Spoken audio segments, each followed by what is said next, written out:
veces le llamaba Historia Fundacional de Santa Ana, pero claro, ya a la medianoche uno se inspira y cambia un poquito los temas. Así que, como verán, he cambiado el tema y le llamé de Santa Ana, Teotihuacán a Santa Ana de Granja. Y la idea será, pues, como digo, recorrer la historia de esta ciudad en 4 momentos. Vamos a ver la primera de las diapositivas. Se darán cuenta que le llamé simplemente Teotihuacán. ¿Y por qué le llamo de esta forma? Bueno, porque originalmente el nombre de Santa Ana no estaba ligado a la población prehispánica que los españoles encontraron cuando vinieron acá. Y digo encontraron, no descubrieron, porque también eso se presta de repente como malas interpretaciones, ¿verdad? Uno dice, descubrieron Santa Ana. Bueno, no la descubrieron, ya estaba aquí buena cantidad de población indígena de al menos 2 etnias diferentes, ¿verdad? Y lo que los españoles hacen es encontrarse en el camino inesperadamente. Entonces, Teotihuacán fue descrita, el documento más antiguo que tenemos de su descripción es del obispo Francisco Marquín, quien habla de Teotihuacán en estos términos allá por 1532, hace 500 años. Dice que estaba encomendado a Diego de Usagre. Diego de Usagre es uno de los más importantes miembros del grupo de españoles que vinieron por Pedro de Alvarado. Normalmente cuando hablan de la conquista o del descubrimiento o del encuentro, ¿verdad? Hablamos de Pedro de Alvarado, pero con él venían 30 tipos más, ¿verdad? Que tarde o temprano, como ven en el mapa que está a la par, empezaron a repartirse estos poblados prehispánicos. Aproximadamente en Teotihuacán existían 250 casas, algo así como 1.250 personas, ¿verdad? Habitando en esta zona. Su principal producción, su actividad económica, digamos, ¿verdad? Eran ya más o menos unos 7 años del inicio del proceso de conquista. Era el cacao, el algodón, el maíz, los frijoles y el chile, perdón. Además de eso, también estaba la ropa y los tejidos que se iban fabricando pues, con mano de obra local.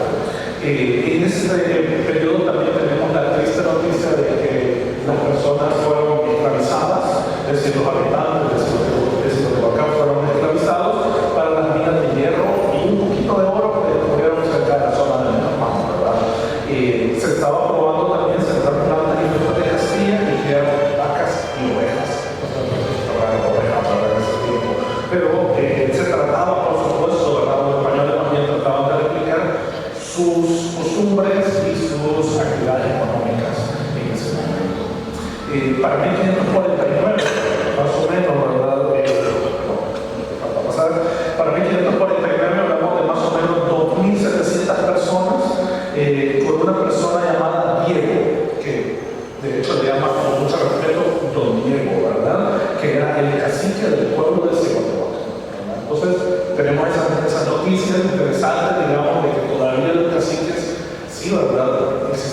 Existieron y siguen existiendo en algunos lugares, ¿verdad? Hasta el día de hoy. Pero en el caso de Santa Ana, para mediados del siglo XVI, todavía existía un líder. Esos caciques con el tiempo se convirtieron en alcaldes, por se llaman. Ahí en el círculo rojo se ve la ubicación de Teotihuacán y también de Chachuapa, ¿verdad? Que serían los 2 núcleos poblacionales más grandes, más importantes de la zona occidental. Bueno, lo siguiente, lo que muestra acá es un mapa de 1770, 1771 más o menos. No es un mapa como nosotros lo conocemos hoy en día, sino que es una idealización, ¿verdad? Es un dibujante que llega con el obispo Pedro Cortés y Larraz y dibuja pues la zona de Santa Ana, ¿verdad? Al centro pueden ver, por supuesto, el núcleo poblacional, podemos ya, aunque todavía no es una ciudad, podríamos llamarle básicamente el núcleo de la futura ciudad, ¿verdad?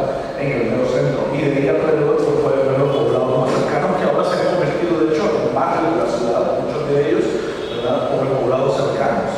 Y aquí, cuando hay el primer brinco, me voy a 1740, 1770, para hablar un poco de cómo estaba compuesto Santa Ana. Este es un detalle del mapa que vamos a ver. Teníamos para 1740 aproximadamente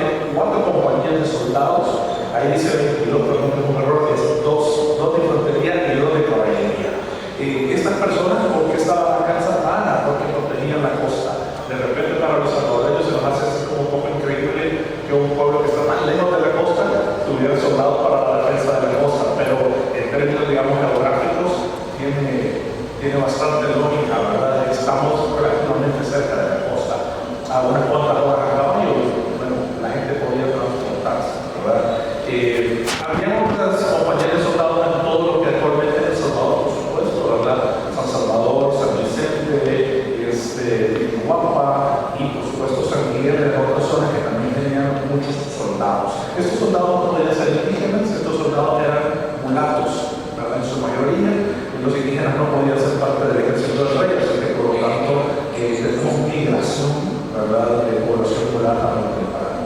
Alrededor de 4.490 personas habitaban Santa Ana para 1740, 115 españoles, 1.280 indígenas y 3.085 mulatos. Como digo, probablemente la migración de mulatos se deba al ejército, ¿verdad? En los 70 vamos a tener alrededor de 6.051 personas, ¿verdad?, habitando de Santa Ana, un número que ha crecido rápidamente. Alrededor de 38 haciendas y un ingenio de extracción de metal, hierro o fierro, como se le llamaba en la época, la verdad que es por supuesto el metal. Se le llama también en esta época, o se le describe, pero no también como un pueblo grande, hermoso, con buenas calles y ordenadas y con bastantes casas buenas. Así que desde 1770 hasta finales del siglo XVIII, Santa Ana parece ser un espacio extremadamente ordenado y además que parecía dar una muy buena impresión a la gente que llegaba ahí. Voy a correr un poquito por cuestión de tiempo.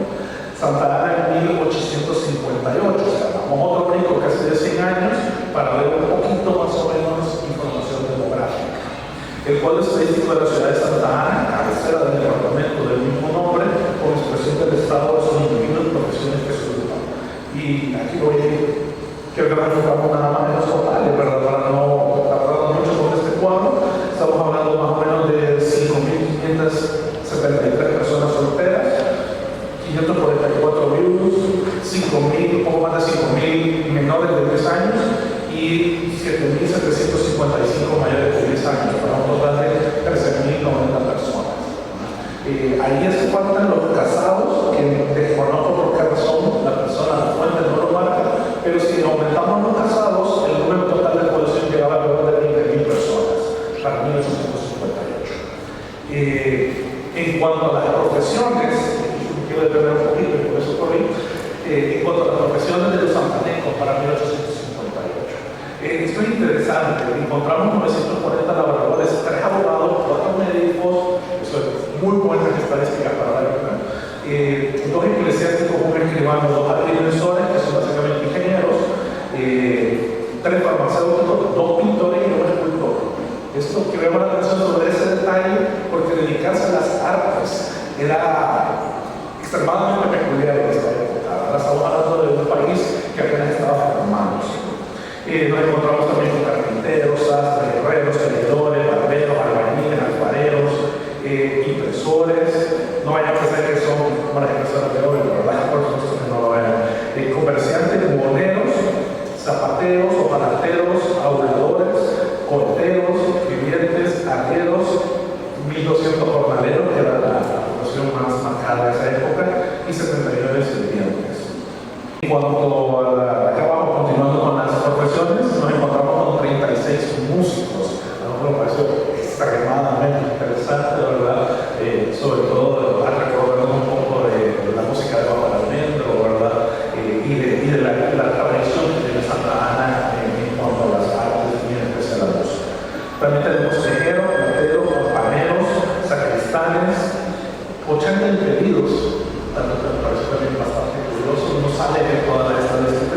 Y en cuanto a las mujeres, costureras, planchadoras, floreras, lavaderas, cigarreras, pureras, panaderas, zapateras, cocineras, dulceras, buhoneras, sirvientes, molenderas, nodelizas, abastecedoras, hilanderas y 44 impedidas. Más o menos así se va a distribuir entonces el grupo de personas, ¿verdad?, que se encargaban de impulsar la economía de la localidad. Digamos, el último brinco que quiero dar, porque no tengo mucho tiempo para hablar de esto, es por supuesto el evento famosísimo por el cual Santa Ana se pone en los libros de historia del país, y es obviamente el movimiento de los 44, en un momento de liberalismo y por supuesto crecimiento del cambio. Ahí a la derecha tengo un documento que la Asamblea Nacional Legislativa de El Salvador le otorgó a la ciudad de Santa Ana en 1994, cuando se cumplieron 100 años de la Revolución de los 44. Y por cierto, ahorita estamos en 130 años de la Revolución de los ¿Qué fue la Revolución de los 44? Bueno, fue un movimiento político y militar liderado por Rafael Saldívar, Francisco Menéndez, liderado por Carlos de Tomás Regalado, Rafael Gutiérrez y Francisco Hurtado. ¿Qué es lo que sucede? Bueno, dos presidentes salvadoreños, Rafael Saldívar y Francisco Menéndez, impulsaron el liberalismo como un modelo agroexportador y su principal cultivo el café. Ese era el antecedente. Carlos y Antonio de Zeta, después del golpe del 22 de junio de 1890, empezaron a manejar el país. Entonces, los de Zeta eran un golpe de Estado contra los Menéndez y, si ustedes se dan cuenta de este dato interesante que hace poco me enteré, el golpe de Estado es el 22 de junio de 1890, 22 de junio, por hablar del maestro, y se celebra porque es el día del fallecimiento de Francisco Menéndez. Esa es la razón por la cual todavía seguimos celebrando ese día. El movimiento del 44 fue una forma de oponerse al autoritarismo del gobierno de los de Zeta, quienes como hermanos gobernaban el país. Y como dije, Tomás Regalado, Rafael Gutiérrez y Francisco Hurtado fueron los héroes. El gran lugar, ¿verdad?, de la batalla fue la famosa batalla del Portezuelo, que ustedes conocerán aquí, ¿no?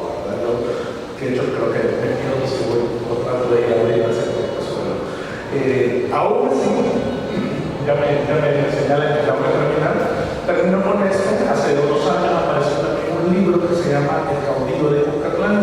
Y en ese libro se destaca, por supuesto, ¿verdad?, no solamente la gesta de los 44 personas que dan el golpe de Estado en 1894, sino también la vida de este personaje que sirve como símbolo de los grandes hombres de Santa Ana y del país, ¿verdad?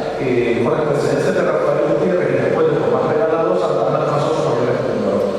El unionismo definitivamente era usado por ellos, pero como un rechazo hacia Guatemala. O sea, lo que no les gustaba era el poder o la presencia que Guatemala tenía sobre el territorio, en especial Santa Ana, que es fronterizo con Guatemala.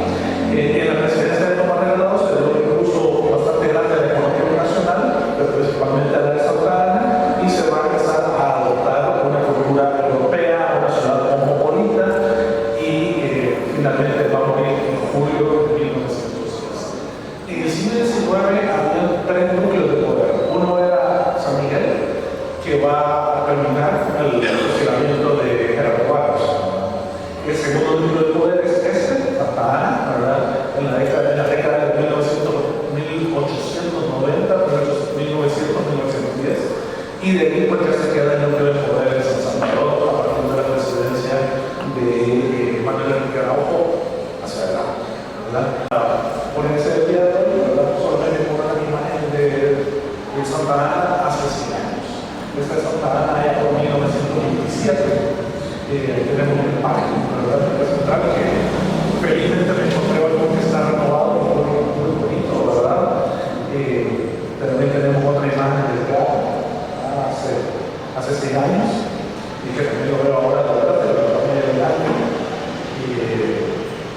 Por supuesto, la catedral, ¿verdad?, Santa Ana hace 6 años, y también con la perspectiva y con alguna gente con la ropa típica de la época al frente.